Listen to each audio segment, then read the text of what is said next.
সকালে ঘুম থেকে উঠেই রাশেদ চলে গিয়েছিল হসপিটালে। ডক্টর কিছু টেস্ট দিয়েছিল তাকে করবার জন্য, সেগুলো করার জন্য।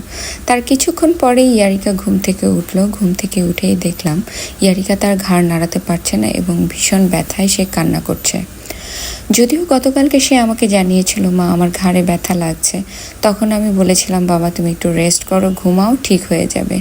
কিন্তু না, সকালবেলা উঠেও দেখলাম যে ঘাড়ে প্রচণ্ড ব্যথা, যে কারণে সে কান্নাই করছে। রীতিমতো মা হিসেবে চিন্তিত হয়ে পড়লাম এবং পরে রাশেদকে ফোন করলাম। রাশেদ বলল, আমি যেহেতু হসপিটালে আছি, তুমি ইয়ারিকাকে নিয়ে দ্রুত হসপিটালে চলে আসো। এরপরেই আমি মূলত হসপিটালে গিয়েছিলাম। হসপিটালে গিয়ে ডক্টরকে দেখানোর পরে ডক্টর বলল, খুব একটা চিন্তা করতে হবে না। চিন্তা তখনই করতে হবে যদি ঔষধ খাওয়ার পরেও বাচ্চা ঘাড় মুভমেন্ট না করতে পারে।